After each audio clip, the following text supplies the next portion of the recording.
Oh, do I have to smile now? Only if you want to, because it's your birthday.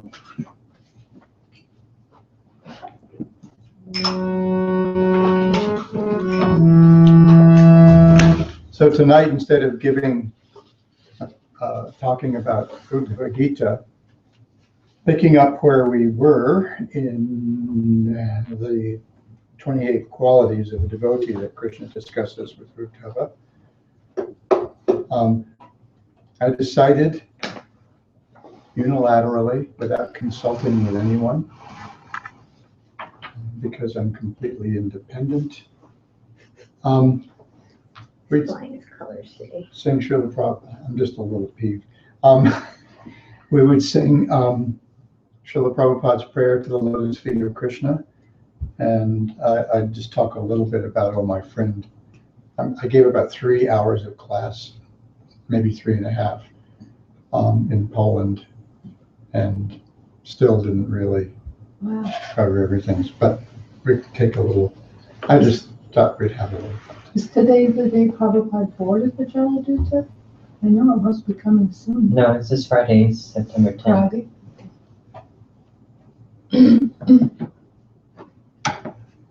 Well, plus they have Vedic astrologers figure out the Vedic date nowadays, so you don't. Yeah. So here's what we know about this song. You need something? Your recorder machine. Goloka. I think on the back right corner of the desk downstairs, there's a stack of books. Be very careful, you'll hurt yourself. In there's a book called A Shower of Divine Nectar. Can you bring that up? Did you bring your recorder machine? Oh, I thought I threw it in there. That should be on the desk, maybe, Okay. front and center. Water. Is there anybody there? Yep. Just one person? Yep. Hi, Jess. Vrindavan, probably. Vrindavan? Oh, no, there's no viewers. Pardon? No, no one's there.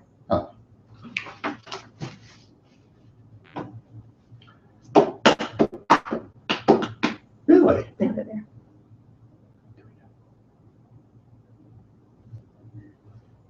We're waiting for a book. Whoever you are.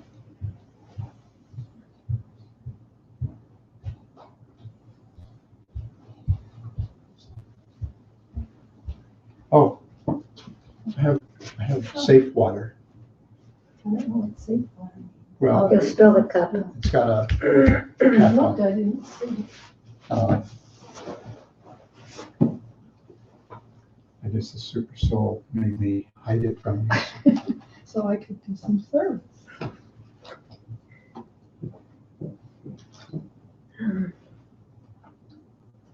This outfit is just gorgeous. Yeah. Now there's 2 viewers. Okay, well, I'll get started waiting for Goloka.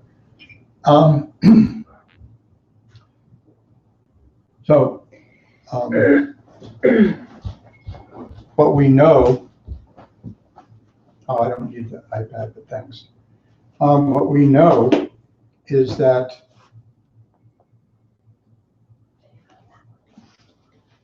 Yeah, we had it here, I didn't see. pardon me while I pull things together here. So I have to do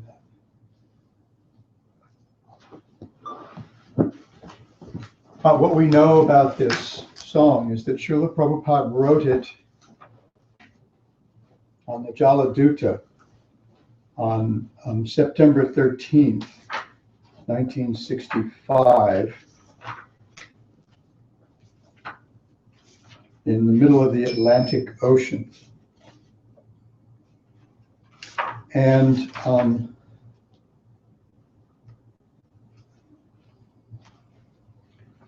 the 10th, Srila Prabhupada wrote, "Today the ship is plying very smoothly. I feel today better, but I'm feeling separation from Sri Vrindavan and my lords Sri Govinda Gopinath Radha Damodar. The only solace is Chaitanya Charitamrita, in which I am tasting the nectarine of Lord Chaitanya's Leela." If you think nectarines are not a special fruit, then think again. I have left Bharat Bhumi just to execute the order of Bhakti Siddhanta Saraswati in pursuance of Lord Chaitanya's order. I have no qualification, but I've taken up the risk just to carry out the order of His divine grace. I depend fully on their mercy so far away from Vrindavan. 3 days later in his diary, Srila Prabhupada wrote, 32nd day of journey, cooked bhatti khichdi. It appeared to be delicious, so I was able to take some food. He was having problems with seasickness and recovering from 2 heart attacks.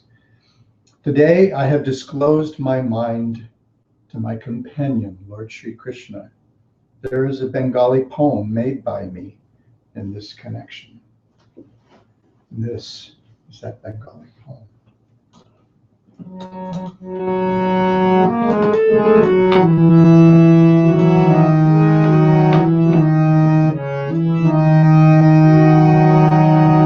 Krishna tava punya have bhai, Krishna tava punya have bhai, Krishna tava punya have bhai, Krishna tava punya have bhai. Hey punya kori bejave, Radha Ram Kushi have. Bhakti Goli Gomatai, Hey Punya Koli Jave, Radha Kushi Have, Bhakti Goli Gomatai, Bhakti Goli Gomatai. Siddhanta Saraswati, Sachi Sutta Priyati,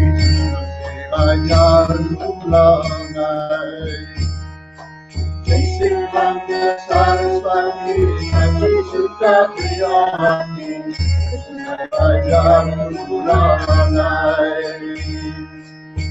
Jai Jai Mahatma, Jagate Materu, Krishna Bhakti Jai Jai, Krishna Bhakti Jai Jai. Sorry. Jai Jai Mahantama, Jai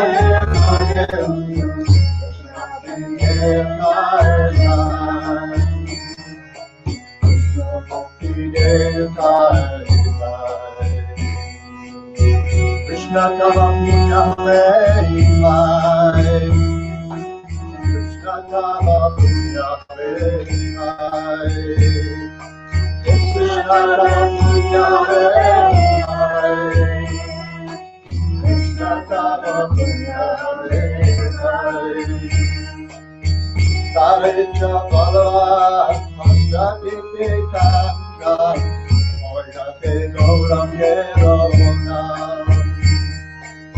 Sarecha Bhagavan Masjati Pitanga, Oyate Gauram Yerona.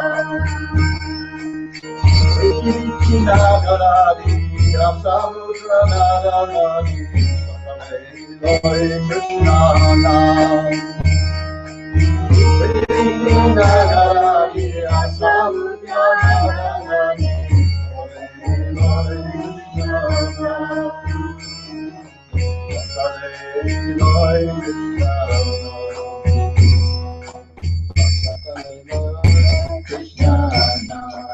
Interesting footnote.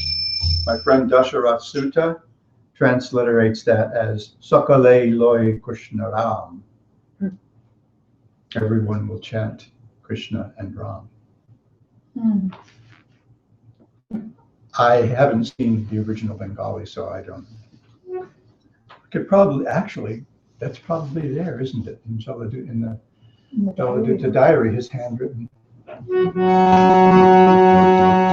তাহলে আনন্দ হয়, তবে হয় দিগ্বিজয়, চৈতন্য কৃপাতিশয়। তাহলে আনন্দ হয়, তবে হয় Digvijay,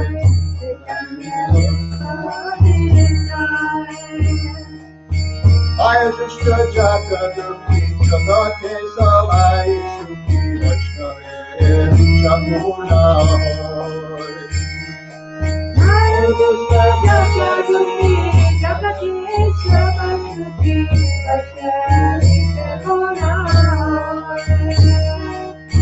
Krishna tava punya habe bhai, Krishna tava punya habe bhai, Krishna tava punya habe bhai, Krishna tava punya habe bhai.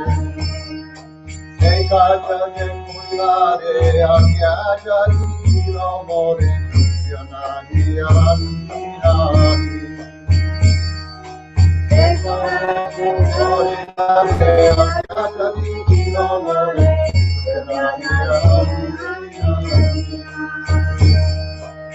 I say tomorrow, Kripamite Chiyanumati,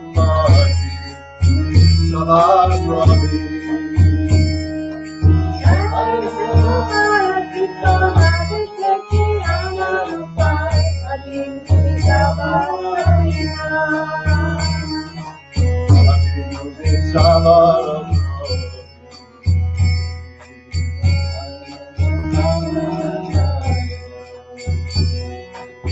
Krishna tava punya habe bhai, Krishna tava punya habe bhai, Krishna tava punya habe bhai, Krishna tava punya habe bhai. Hey punya koribe nave radharani khushi habe, Bhakti Abhay Ashram.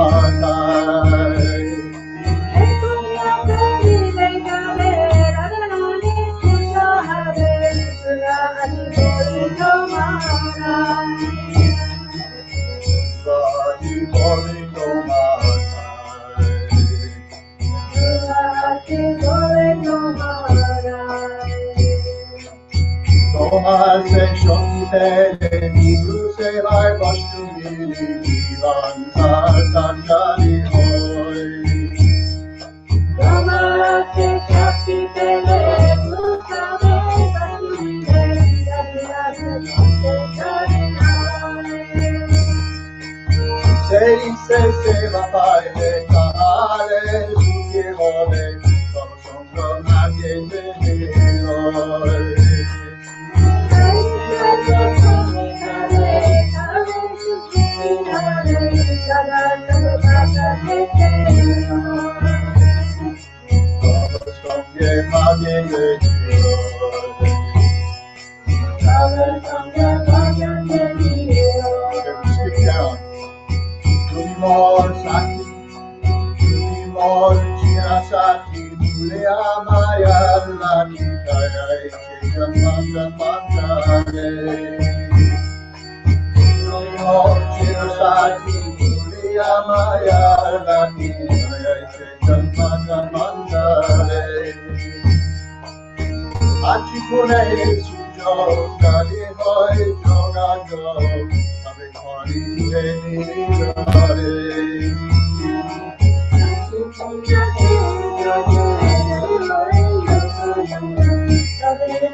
Krishna tava punya habe bhai, Krishna tava punya habe bhai, Krishna tava punya habe bhai, Krishna tava punya habe bhai. Hey punya koribe jabe radharani khushi habe, Bhakti Abhay Ashram. Hey punya koribe jabe radharani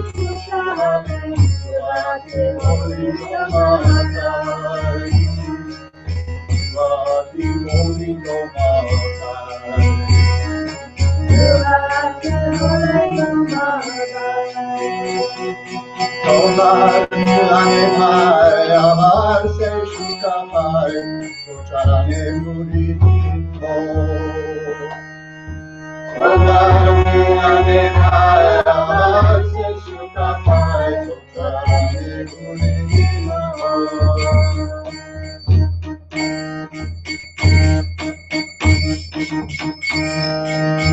ভগবান ছুটা ছুটি অনেকাই কামুনি সেই তবে হবে ভগবান ছুটা ছুটি অনেকাই কামুনি সেই তবে হবে সেই তবে হবে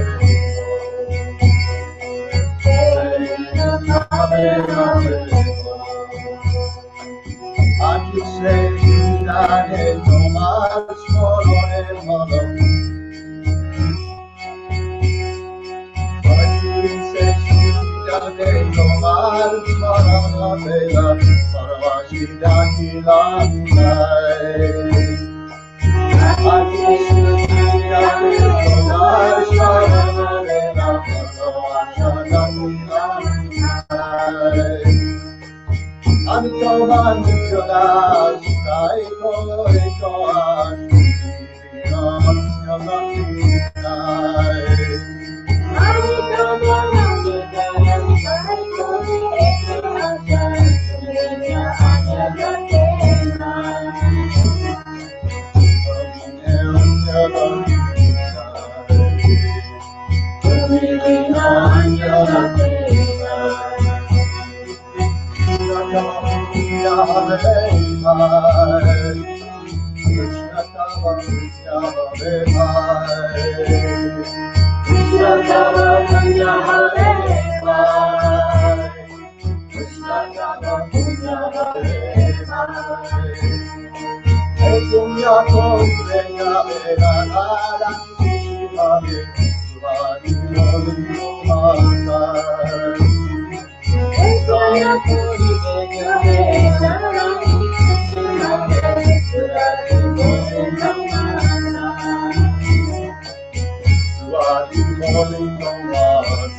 I want to read Dashara Sutta's translation with a major tweak.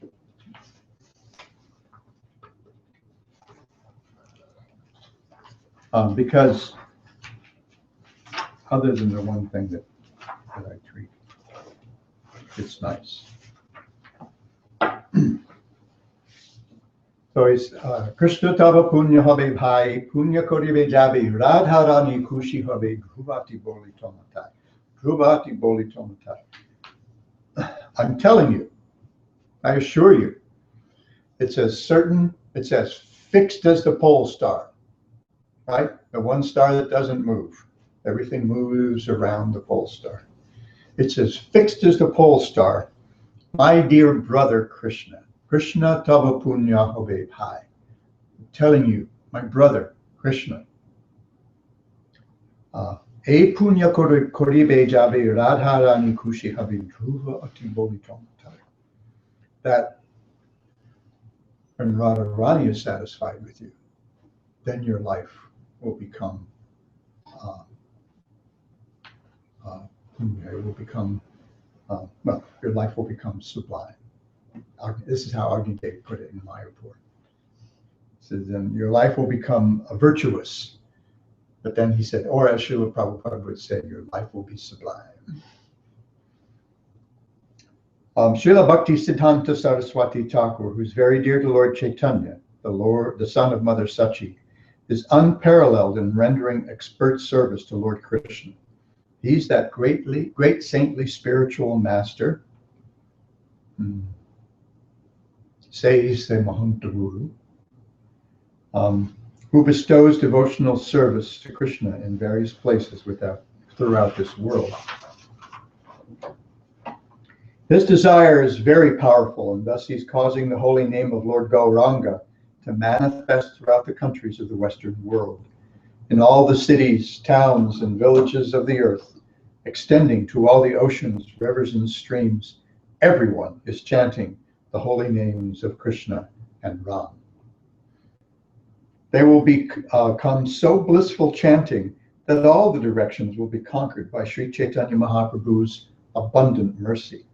When all the miserable living entities in the world have been tormented by Maya, when all the miserable living entities in the world who have been tormented by Maya become truly happy, then Vaishnavara Japurnahoy. Then all the Vaishnavas' desires will be completely fulfilled. Although my Guru Maharaj ordered me to undertake this mission, I'm unworthy to do it, being very fallen and incompetent. That being the case, O Lord Krishna, today I am begging for your mercy to make me worthy of such a task, for your wisdom is supreme. If I receive that divine empowerment from you, then by serving my spiritual master, I will attain the strength to render this service, and the purpose of my existence be fulfilled. By remaining absorbed in that devotional service, I will become truly happy, and by good fortune, receive your personal association. O Lord Krishna, you are my eternal companion.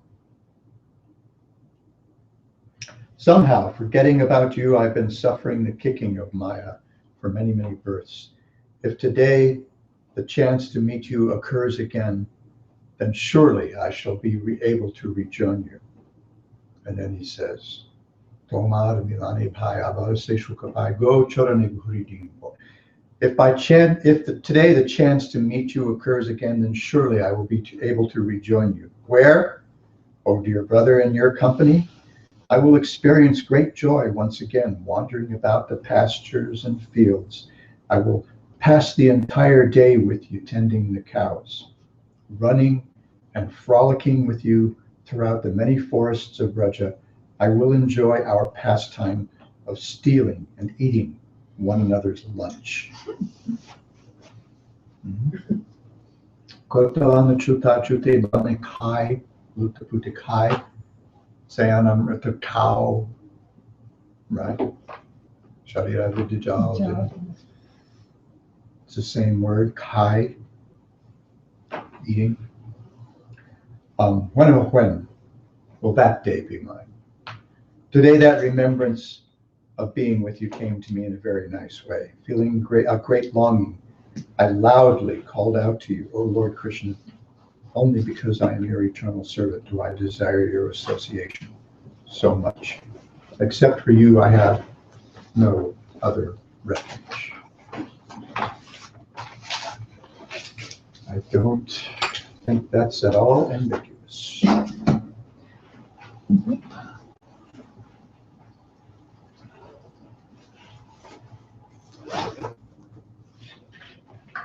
So that's kind of a backdrop to a discussion that was actually begun by other devotees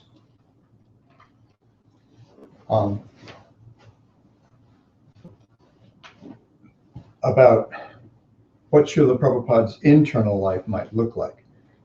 Now, so in response to that,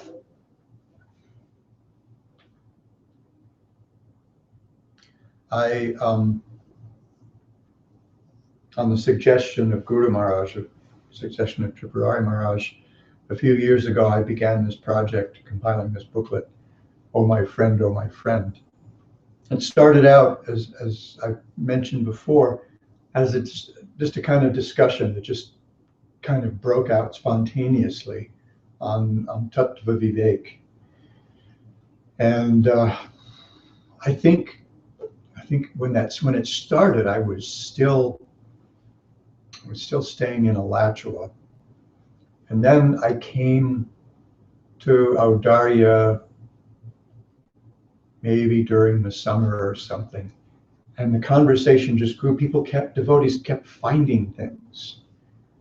And it started snowballing. And then one day Maharaj said to me, we have to do something with this. I want you to put it together. So I started putting it together, and I guess because I write, I started writing stuff to tie the different things together. And so I asked him after lunch one day, so what am I doing in this? Am I organizing material for you?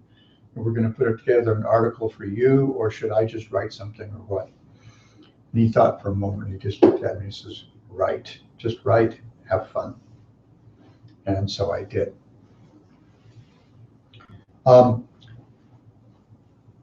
Nowhere have I ever claimed that. Well, first of all, this is nothing about Prabhupada's Swarup or his Siddha Deha. All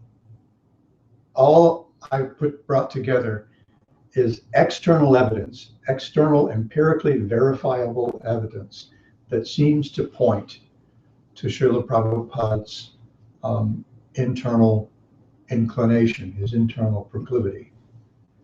And it says nothing about his Swarup, his Siddha Deha, never suggests what his name is, what color clothes he wears, his complexion, what his particular service is, although he seems to suggest that. And nowhere do I say this proves that, and especially no one piece of this evidence proves anything. Each piece might be a little suggestive, but taken together, the body of this evidence is extremely suggestive.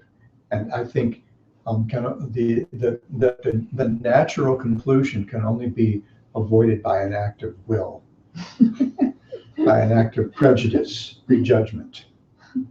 I really think, I just really think it's hard to get around. So what I did, I've reorganized what I have online into what really is more of a small book, and I added some further evidence that we subsequently came across to enhance 3 sections of the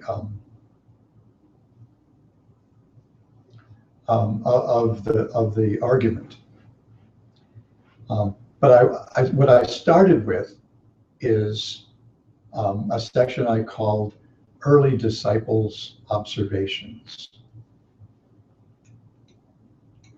So take a look at, start with Harsharani's poem. And we hear about Harsharani's poem from 2 different devotees, one of whom I've known for 46 years, Govindadasi. So Govindadasi says, Gorsundar and I remained in Montreal for the duration of the time that Swamiji was in India. That was about 6 months. During that time, we drew many pictures for Early Back to Godhead magazines, and daily we worked in our art studio while hearing Chaitanya Charitamrita and Srimad Bhagavatam. I don't know what I'm doing wrong. It skips places.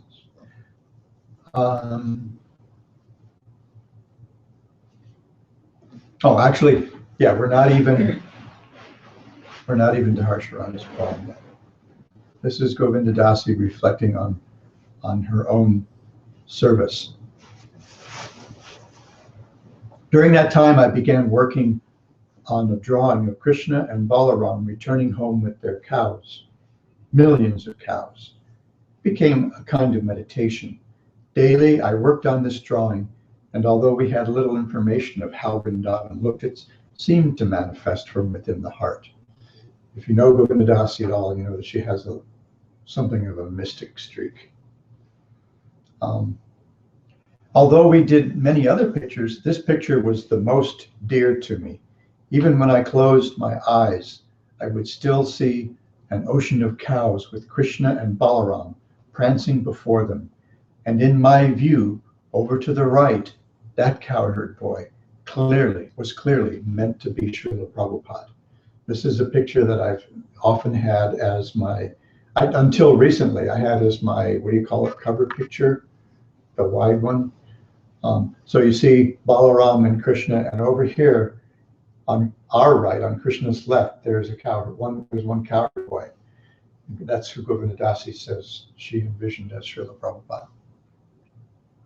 And there's another one behind him, and I think he's Guru Maharaj. We'd have to ask, well, I won't ask Govinda about that. I'll let you ask. Babaru Maharaj. And over to the right, that cowherd boy was clearly meant to be Srila Prabhupada. After all, Swamiji had requested me to paint his portrait in San Francisco, and it was one of the first pictures I painted for him. Now, I felt I was painting his spiritual portrait in Goloka. It was an innocent offering. I sent a copy of the drawing to Swamiji in Vrindavan saying, "This cowherd boy is my portrait of you." Also, someone informed me that that picture is hanging at the foot of Srila Prabhupada's bed in his room in Vrindavan. Thank you, Srila Prabhupada, for giving me that glimpse of Goloka. It spurred me on in my desire to serve you.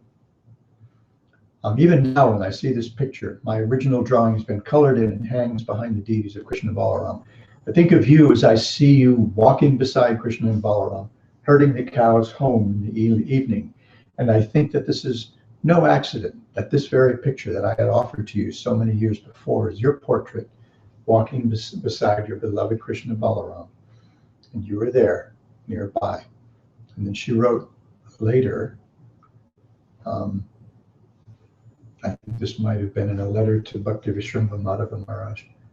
I didn't know what Vrindavan looked like, but the picture was done from Srila Prabhupada's descriptions and moreover from his guidance within the heart. His bhakti shone through all the work of all the artists at that time, and the bhakti was real as it was his. We were just workers, marionettes. The drawing had a cowherd boy to the left of Krishna. In my vision, this was Srila Prabhupada. I sent a copy of it to him as a gift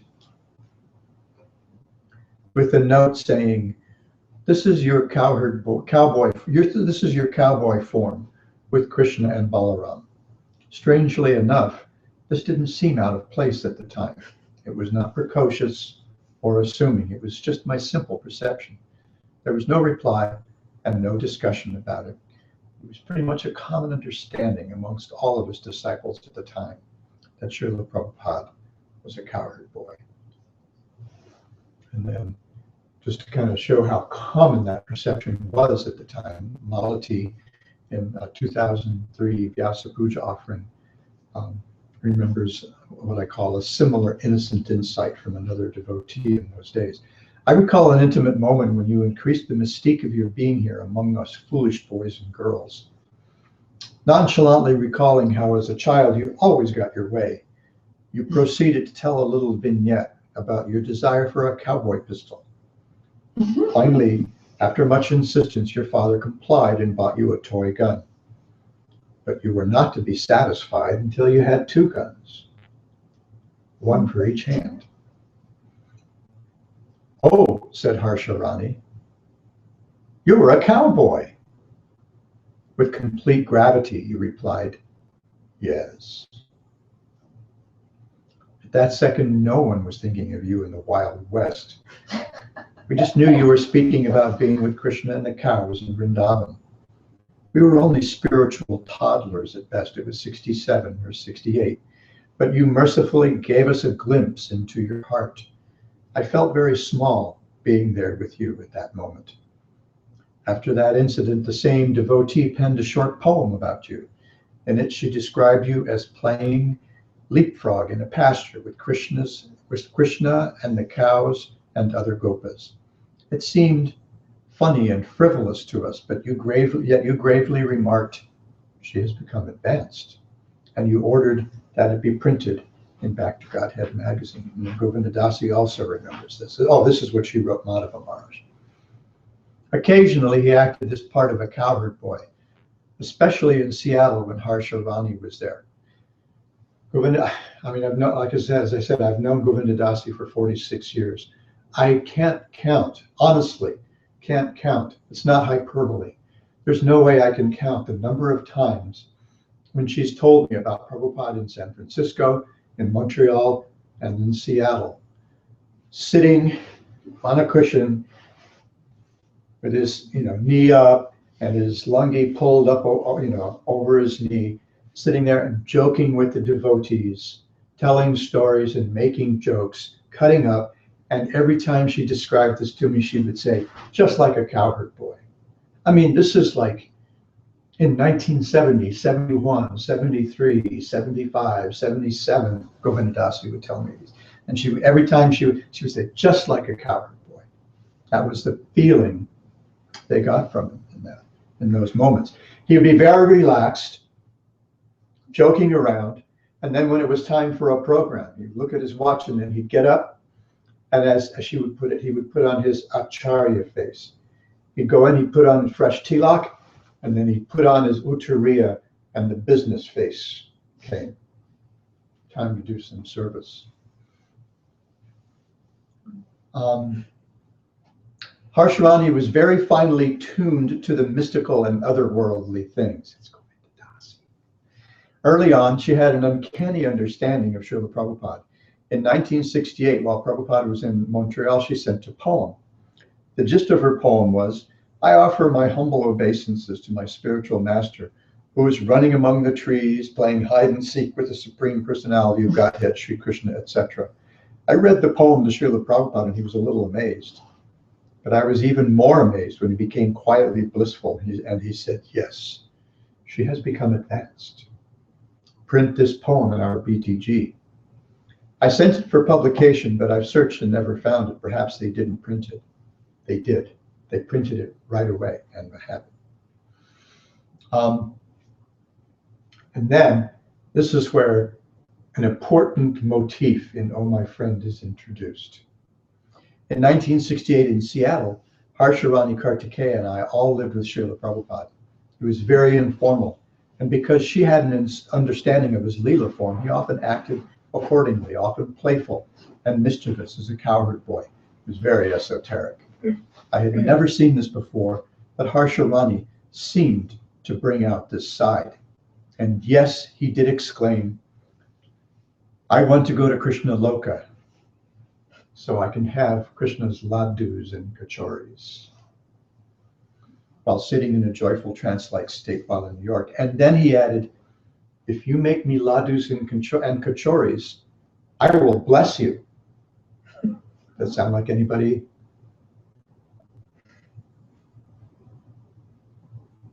In Krishna's Leela? Modern Mongol. This is a modern Mongol. He's a Brahmin. He says, you worship the Brahmins, they're the mouth of the Supreme Personality of God. They're the belly of the Supreme, bring me food. If you bring me laddhus, he would tell Krishna, I will bless you. So Radharani will be favorably disposed toward you if you bring me some laddhus and kachoris. So Kartikeya and I quickly said, oh, please teach us to make them and we'll make them for you. And he did. So here's Harsharani's poem. It was published in Back to Godhead, number 17 in 1968. Dear Swamiji, I offer my respects unto the lotus feet of my spiritual master, who's always herding cows in Goloka Vrindavan with his dearmost friend Krishna. Sometimes he's running barefoot through the forest chasing cows, and sometimes he's hiding behind a tree waiting for Krishna to return with the spoils from Mother Yashoda's butter pots. I offer my respects unto the lotus feet of my spiritual master, who is always thinking of what he can do in the service of his dearmost friend Krishna and never wanting anything in return.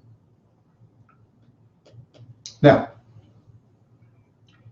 what's notable is that when Srila Prabhupada heard that, he didn't dismiss it as some immature sentiment of an unrealized devotee. He said, she is advanced.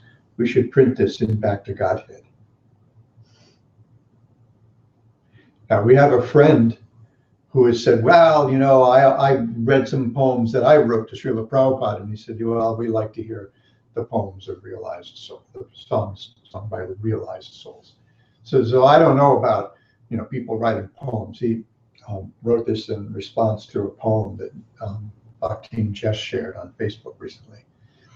And I said, well, maybe he said that to you, but when Harshavani wrote a poem earlier, the year before, Prabhupada said, oh, she has become advanced. You must print this in Back to Godhead magazine. And they did. So it's also notable that early on, there were other Vyasa Puja offerings in the same mood. Devananda in 1969 wrote of Srila Prabhupada in a Vyasa Puja offering. He is the promise of Lord Chaitanya to overflood the world with Krishna's names. Overflood the world with Krishna's names and chanting. He is the spiritual messenger, the Lord's angel of mercy, the sweet harbinger and bringer of the Lord's own flute song, charming all souls to the lotus land of Brajadham. Krishna's own, who knows his mind, this cowherd of Goloka, expert in extracting the milk of heart's pure desire. Oh, how he works such arts as these. Jyotirmayi wrote in 1970, Srila Prabhupada here on Ilavati Varsha, you are the master at whose feet all masters are assembled. But in Goloka Vrindavan, who are you? What is your name, cowherd boy, playing in the fields with Krishna and thousands of cows and calves? As you walk the grass at once under the touch of your lotus feet, regains its consciousness and its love raises high its fragile limbs. Jambavati in 1970 wrote, another Vyasa Puja offering, golden in Krishna's radiant smile you are dancing as a cowherd boy. So kindly help us sing your glories far and wide, O saint among the highest. And then one day I discovered this. You are always, this is also from 1970. So these Vyasa Puja offerings were all in the 1970 Vyasa Puja book, in which I had my first Vyasa Puja offering. It was not as cool as these. You are always absorbed in the loving affairs of Radha and Krishna. And if we hear from you and follow your instructions, then we can also enter into the kingdom of Vrindavan. When you saw the photograph of Kartamashai in your apartment on the Bowery, you told me, I like that doll. I want to be his friend. And it is my desire to be his friend. You're always thinking of Krishna. And he also cannot separate his mind from you. You are one of the Lord's dear friends in Vrindavan, who is sometimes chasing the shadows that the birds make on the ground, sometimes shouting ill names into the well, sometimes imitating the sounds of the animals, sometimes sharing Lord Krishna's laddhus and kachoris, and sometimes hearing him tell jokes at lunch. And who wrote that one? Jadharani. Okay. When I found that one, I grabbed my computer, I ran up the hill to Maharaja's house, and I banged on his door, and I said, you gotta hear this. Did you ever send it to her? She said, oh, I didn't know anything. Of course, I've been enlightened by Srila Gurudev. Oh. That was just immature. We were all immature. We didn't know anything. We were idiots. We didn't know anything. I mean, that's how she's responded. This is from the Auckland, New Zealand temple in 1972. And I'm sharing, these are just kind of representative samples. And I'm sharing them because, I'll make a point in a minute. You are Prabhupada, the little cowherd boy from Goloka.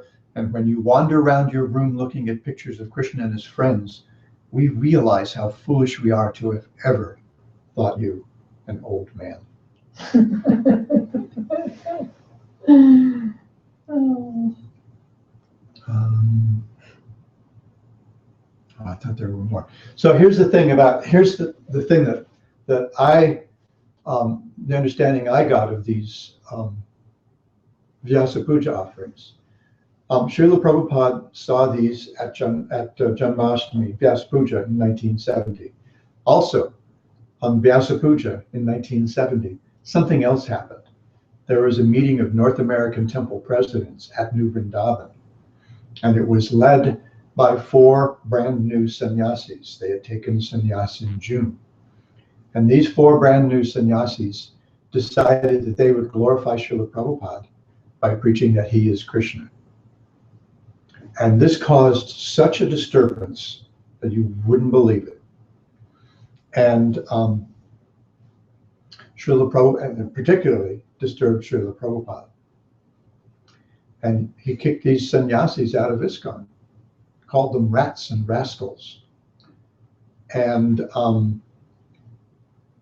he told them, your sannyasis, just go preach, but don't you go near an ISKCON temple.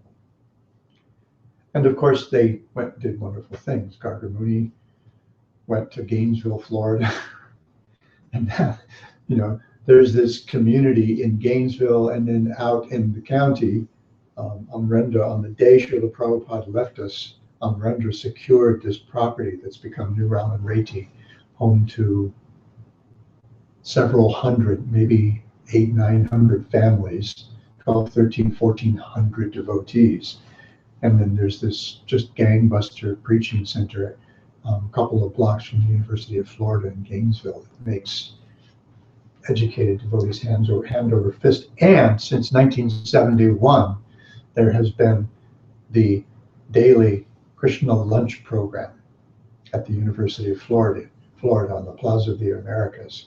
And it's a part of the University of Florida experience.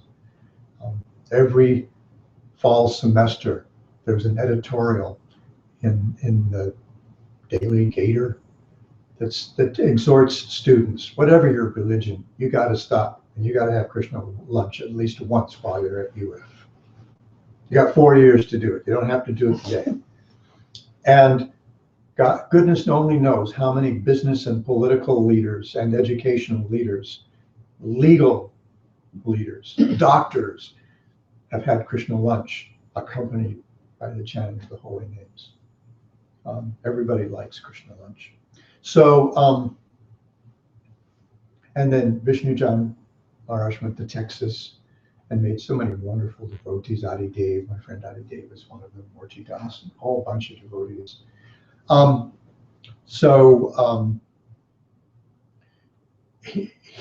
Prabhupada wouldn't tolerate any preaching like that, that was off. Just like Bhakti Siddhanta Saraswati Thakur, we pray to him. Rupa Nuga Virudha Apa Siddhanta Dhanta Harine. I mean, he would not tolerate anything that was different from Rupa Goswami's teachings. And so Srila Prabhupada came down like on these men, like Mount Meru collapsing on them. And here, just in 1970, in 69 and 70, there's 4 Vyasa Puja offerings glorifying Srila Prabhupada as a cowherd friend of Krishna's in Vrindavan. He didn't say a word. And he read these offerings. 1970, there were only a couple hundred of us. There were maybe 200-300 devotees. The Vyasa Puja book was this thin, and we all wrote Vyasa Puja. We all wrote offerings. Everybody had an individual offering. Some of them were kind of long. Srila Prabhupada read through the whole thing. And then he would write, not in 1970, but in 1971, I remember, after that, he wrote letters to the different temples with all the devotees' names that he took from the book, thanking them for their sentiments and encouraging them in their preaching. But you didn't hear a word of complaint from him about these Vyasa Puja offerings here. And then, oh, there's one more thing we have time for. This was a pastime Srila Kirti shared in Mayapur on Gaur Purnima in 2008, or during the Gaur Purnima festival. They ask some different leading devotees, usually it's GPCs or gurus or big sannyasis, to give class during that festival. It spans several weeks, maybe 3, 4 weeks, 5 weeks or something like that, with all the stuff that they do. And so in 2008, they asked Srila Kirti to give a class, and he told this story in that class. He spent a lot of time with Prabhupada as his personal assistant, and he described, an incident in Atlanta in 1975 that showed that kind of when Prabhupada was relaxed, this is who he was. And so now the context is, Prabhupada left India before Gaur Purnima to do a whirlwind tour. And he ended up going to different places where the devotees worship Gaur Nitai and had been making devotees. I think he might have gone to Japan. He came, I don't know if he came to Hawaii. He went to LA, he went to Mexico City, he went to Caracas, he went to Miami, and then to Atlanta. And these are all had Gaur Nitai deeds at the time. 75, well, maybe they had some marble ones in a lot of these temples by then. A lot of these Gaur Nitai deities were paper mache deities that we had made from the Panchatattva's original mold that the devotees in Honolulu made for these different temples. So Gaur Nitai had been installed in these different temples. And Prabhupada went to these temples, and he saw Gaur Nitai there, and he saw huge crowds of devotees blissfully chanting the holy names of Krishna in front of Gaur Nitai in Los Angeles, in Mexico City, in Caracas, in Miami, and Atlanta. And by the time he got to Atlanta, he was apparently just kind of overwhelmed by the whole experience. And he sang. Because they were places he'd never been before. Most of them, yeah. Disciples. LA, he had been. I think this might have been his first time to Mexico City. But certainly Caracas, Miami, and Atlanta, those were his first visits there. So by the time he got to Atlanta, he was apparently quite overwhelmed, and he sang that song, Paramakaruna, Pahundui Jana Nitai Gaur Chandra, and he became stunned in ecstasy at one point and just sat there, and the devotees didn't know what to do. So there was this long, awkward silence.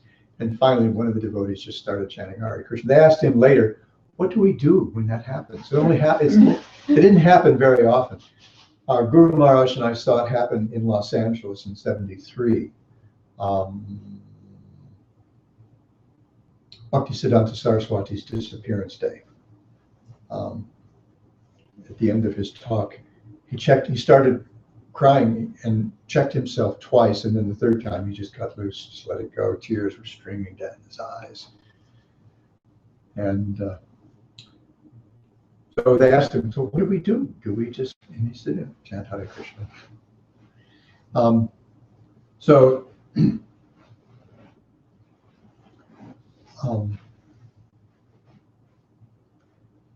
Srila Kirti says, but one thing I have to tell you that happened there.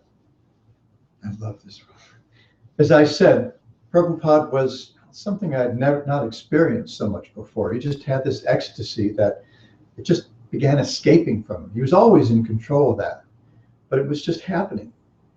So every night I would massage Prabhupada in his room there. For 3 days he stayed there. His quarters are still there, just as when he stayed there. So as Prabhupada was lying down in bed, he had his head up a little bit on the pillow, and I was rubbing his legs and rubbing his feet. So the massage was going on for 10 or 15 minutes. Now, Prabhupada's massage in the evening was the most personal, intimate time to be with Prabhupada. The lights were out, the room was dark. There would be some light from wherever, and no one ever entered Prabhupada's room. while he was receiving his evening massage. No one ever came into Prabhupada's quarters. It was just him and his servant. So as I was massaging, Prabhupada all of a sudden said, I like the cowherd boys very much. When he would speak in the evening, it was nothing but nectar, always nectar. So I just continued, never stopped massaging. And he was looking at that picture, big painting on the wall at the foot of his bed. He was just looking into it. So I looked and I realized he was looking at this picture of Krishna and Balaram. And they were just young boys, 8 years old. And with them were thousands of cowherd boys and calves, and they were just in the forest of Vrindavan. So Prabhupada was looking at that. So I'm massaging. And he said, every day Krishna and Balaram would go to the forest in Vrindavan. Before they would go, their mothers would make lunches, prepare tiffins for them. Just shaking my head. Prabhupada is speaking very softly. Prabhupada is just there, right there, inside that scene. And he's speaking about it. When Prabhupada talked, he would just bring you, he would just transport you right there. So he said, Krishna's mother, Yashoda, she would make a very nice tiffin. And in it there would be puri, halava, kachori, laddu. And the other cowherd boys, their mothers were not so opulent, so their tiffins would have chapati, rice, sabji, like that. And then he said, then they would go play all day. And they didn't have the cows, they were just little boys, so they would have the calves. The calves were with them. Finally, they would stop for lunch. Sometimes one of the cowherd boys would steal Krishna's lunch and begin throwing it around. They would play keep away with Krishna. I'm just massaging the whole time. He said, finally the cowherd boys would throw their lunch to Krishna, and they would throw their lunch to Krishna. And then they would sit down with his lunch, and they would eat puri, halava, kachori, and laddu. And Krishna would sit with them, and he would eat rice, chapati, and sabji. He was smiling so brightly, and then he stopped, and I'm still massaging.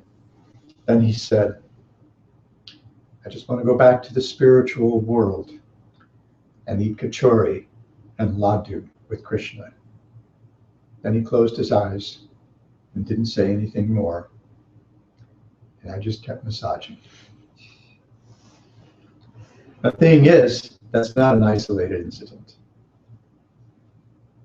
Satsvarup Maharaj tells a story of an intimate moment in '68. This must be what Govinda Dasi was referring to in one of her things. Must have been the letter to Madhava Maharaj. And yes, he said, I just want to go back to the spiritual world and eat laddhus and kachoris with Krishna.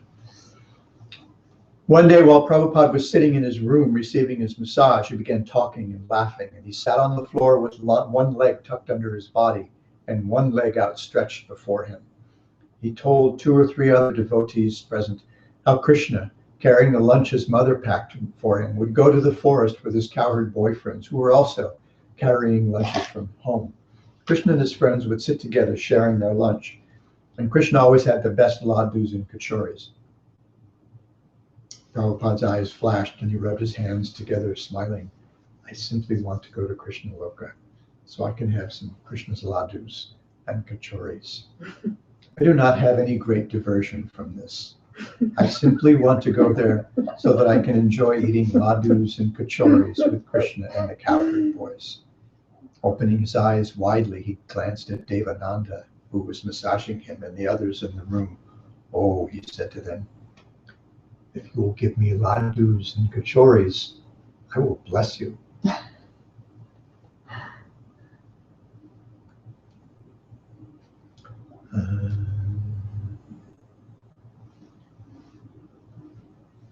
And then, I'll close with this. There are some instances where Srila Prabhupada spoke more directly. Govinda Dasi recalls that in a car in Seattle in 1968, he was talking about his relationship with Krishna. And here's what Govinda Dasi recalls him saying. My Guru Maharaja's rasa is that of a gopi, Manjari. But I am in relation with Krishna as a cowherd boy.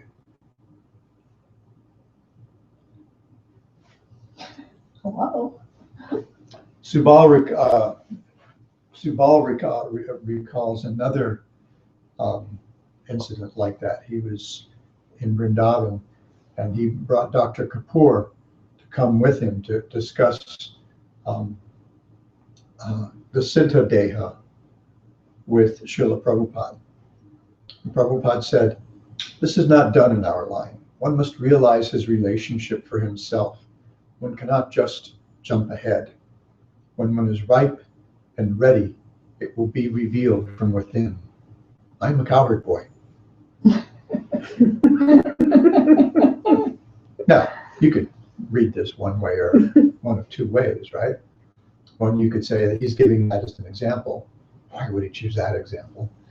Or he's just saying, for example, I'm a cowherd boy. That's the latter part way is the way Subal understood that. At the time, Subal was a sannyasi serving in Vrindavan. He's one of Prabhupada's early disciples, joined in San Francisco sometime in '67. And he never had any interest in Sakya Rasa. Even now, I mean, that's not his, he has no interest in that. But this was his perception of what Prabhupada was saying.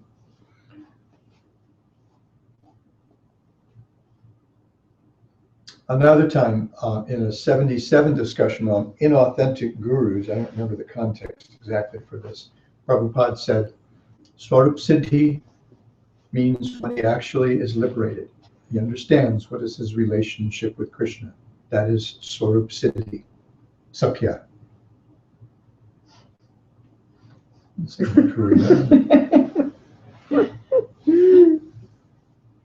Another time, on hearing some of his godbrothers had conjectured that he was in Sakya Rasa because he installed Gaurnitai deities around the world and Krishna and Balaram in Vrindavan. And guess where Krishna and Balaram are? They're on the center altar at Brahman Riti. They're the central deities. Nitai Gaur, Radhe Shyam, Jai Krishna Balaram. So some godbrothers were conjecturing that he was in Sakya Rasa because he installed Gaurnitai everywhere, and then Krishna and Balaram in Vrindavan. He just smiled a little and said, "Oh, they say that, do they?" And on another occasion, Rishikeshananda. Now, Rishikeshananda is a very interesting character. Rishikeshananda joined in London in '69, and he ended up going to India because he was having trouble with the draft board back home in the U.S. And so he had to get far away someplace where there's not, I guess, an extradition treaty or something like that. So he went to Vrindavan. Now, there wasn't any place to stay in Vrindavan, so Prabhupada had him stay with Ban Maharaj. And Rishikesh hadn't gotten second initiation yet. So Ban Maharaj gave him Diksha, and then a little while later gave him sannyas. His name was Swami Lalitananda Ban. Swami Hriday Lalitananda Ban. Something like that. I remember seeing a book that he wrote. Prabhupada knows the title. When I would go through the BL12 something or others in the Asia collection at the Graduate Library at the University of Hawaii in the early '70s, I came across this book, and it was by this devotee, Swami Bhakti Abhay Lalitananda Ban, and it was a white kid, with a danda and sannyas vesh, and it was Rishikeshananda.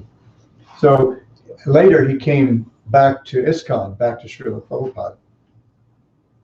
And he was asking him about the nature of the disciples' relationship with the Guru and our Sampradaya. So Rishikesh asked, Gurudev, what about Rupa Nuga Bhakti? What is the eternal relationship between us and you? Prabhupada quotes the second half of the sixth shloka of the Gurvashtakam. And he says, Guru is serving under his master and you all can do likewise. In Nitya Lila, every devotee thinks like that my master is most dear to Radha and Krishna. Rishikesh, so that means my relationship with you is eternal, that it will continue in Nitya Lila, Srila Prabhupada. Yes. Rishikesh, as Manjaris, Prabhupada, down to Sakya. But for Rupanugas, Rishikesh asked, isn't it always Manjari Rasa? Prabhupada, that is the highest. But in the spiritual world, there is no such distinction. So he said, down to Sakya. So, anyway, so this is just kind of the beginning. And then I have the second chapter is a look at the song that we sang earlier, Prabhupada's Prayer to the Lotus Feet of Krishna. And then I deal with some of the objections that have been brought up, including our Diksha mantras and the Sannyas mantra. An interesting thing to note is the Sannyas mantra that's generally given is generally referred to as either Sannyas mantra or Gopi Bhava mantra. It's a mantra for taking shelter of Gopi Bhava, Gopi Bhava Ashraya. And that's the mantra that Prabhupada gave to many of his sannyas disciples. I happened to see the paper as one of my godbrothers gave sannyas to another godbrother in the 80s, and it was that Gopi Bhava mantra. But I know for a fact that Srila Prabhupada gave a variation on that mantra to at least one of his sannyas disciples, my friend Sudama, when he took sannyas in Tokyo in 1972. How do I know that for a fact? Because we have a transcript of that initiation. And Prabhupada did what he had many of his sannyasis do when they were initiated into the sannyas ashram. He would give them, the Chaitanya Charitamrita hadn't been published yet, but Prabhupada had written this purport to a verse in the third chapter of Madhya Lila, when Lord Chaitanya is going through the forest, and he's chanting, Krishna, Krishna, Krishna, Krishna, Krishna, Krishna, Krishna, hey. But he also chants, he's just taken sannyas, and he's also chanting this prayer of the Brahmana of Avanti as a sannyasi. Etan sa astaya paratmanishtam adhyasitam purvatamaya maharshibi. Aham tarishyami duranta param tamo mukundam krinisheve aiva. This is a prayer, the Brahman of Avanti's expressing his determination to cross over the ocean of material existence by taking complete shelter of devotional service to Krishna, who is known as Mukunda. And so Prabhupada would have the new sannyasi read that verse and the purport that he wrote for that verse. And interesting, when I was in Alachua, one of my morning class assignments was a Saturday morning class, Chaitanya Charitamrita, and it was that verse. Etan sa astaya paratmanishtam. And I just thought, God, Krishna has a real interesting sense of humor. So I had to give that class, and I had to give that class in Alachua, where there's not a strong sentiment that encourages men to take sannyas. The family life is very strong. It's a wonderful family life. But I had to give that class, and I had to give it there in Alachua. So he had Sudama chant that verse, and then, so Sudama chanted the verse, and then he read the purport, and then he chanted that mantra out loud, because apparently it was just printed out or typed out or something like that. It wasn't separated. So Sudama innocently just read that mantra aloud, even though it's generally a secret mantra. And Prabhupada immediately responded, that is extra mantra for you. And then Prabhupada repeated it like that. And this was a mantra for taking shelter of Gopi Jana Bhava, of the Bhava of the residents of Vrindavan, a little more general. And I have a godbrother, sannyasi godbrother, took sannyas from Srila Prabhupada. Took sannyas from Srila Prabhupada, and Prabhupada gave him the Gopi Bhava mantra. And when this sannyasi was associating with Srila Sridhar Maharaj, and devotees were either taking sannyas from him or kind of having left ISKCON, having their sannyas confirmed by Srila Sridhar Maharaj, they were hearing the sannyas mantra again from Srila Sridhar Maharaj. This devotee asked Srila Sridhar Maharaj to tell him the sannyas mantra. And Srila Sridhar Maharaj, what the mantra that he gave him was the Gopi Jana Bhava mantra, which is extremely interesting because the argument is Srila Prabhupada took sannyas from Keshava Maharaj, and Keshava Maharaj took sannyas from Srila Sridhar Maharaj, who gave him the Gopi Bhava mantra. But Srila Sridhar Maharaj also gave sannyas, apparently sannyas disciples, the Gopi Jana Bhava mantra, the mantra for taking shelter of the sentiments of the residents of Vrindavan, the Gopi Jana. So, all these things kind of complicate any understanding that Srila Prabhupada can, as my friend Shamrani likes to say, can only be a mantra Bhava. It's impossible that he could be in any other sentiment. And that is the argument I make here. I don't intend to prove anything except that it is not impossible that Srila Prabhupada could be in any other Bhava. Anybody have any questions or anything they want to add?